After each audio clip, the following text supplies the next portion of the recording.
I feel it's too patronizing if you ask me. Like when a student misbehaves, judgment comes immediately. Judgment comes. Exactly. You flog person became. I flogged though. Why you flog person became? Actually, there is more freedom here But, in Nigeria.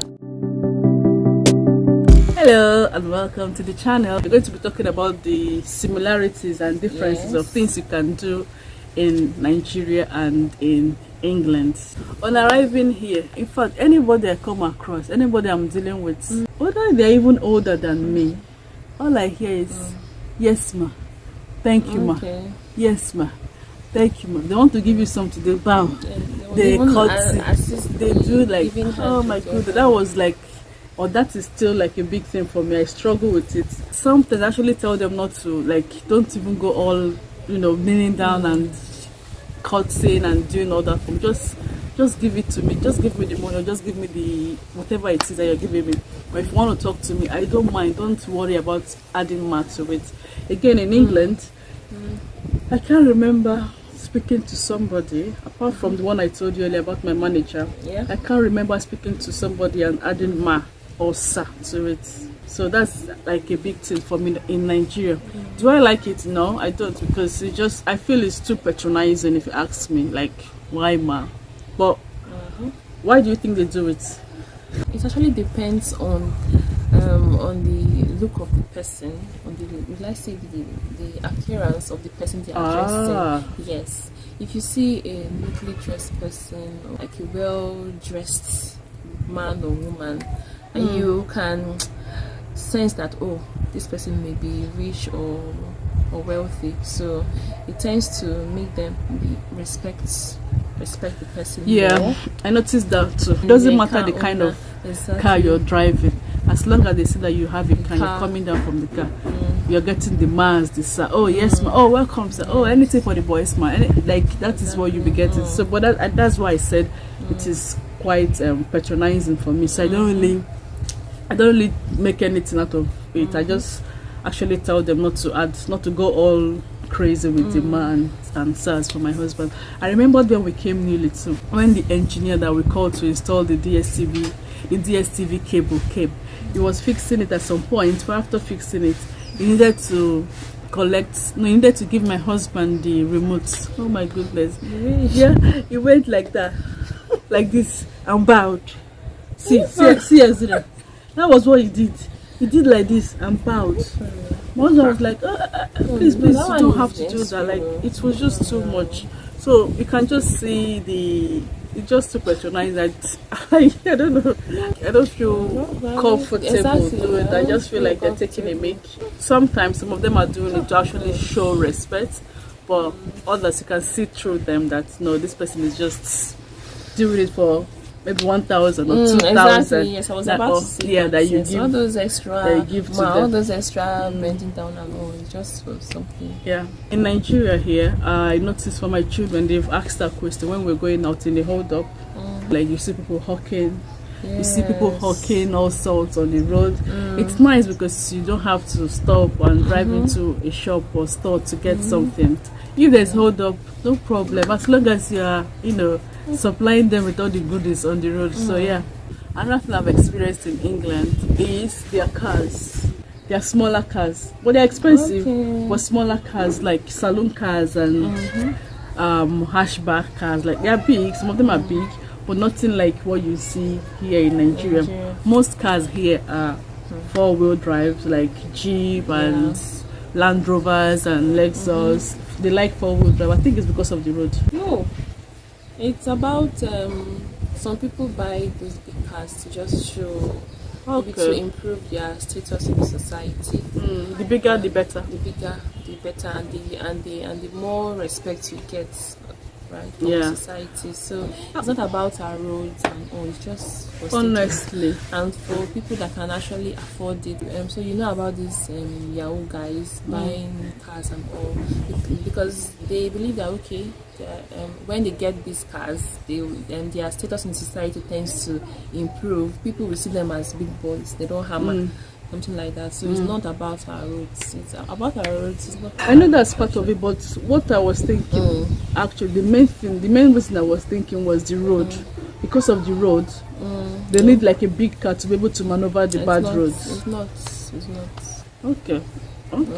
It's just a status for status. Okay. And maybe for just luxury or or status. Oh, just to intimidate people. Just to intimidate your neighbor. Yes. Okay. I don't know if they are still doing it. Like in community schools, like in public schools, state schools, they don't flog the children with cane, no corporal punishment. If you do anything, you have like a time out, or they call your parents and have a word with your parents, or they give you suspension, expel, they'll expel you. But I don't know if the situation is still the same. It is the same, and I think it will remain like it. And you think it will still continue to be the same? Definitely continue. Why you say it will definitely? It's actually our style. It's of discipline. It's already it is already part of us. So when a student misbehaves, judgment comes immediately. Judgment comes. Exactly. So And the teacher doesn't have time to start giving you pep talk. So that's after several warnings, though. The teacher would discipline you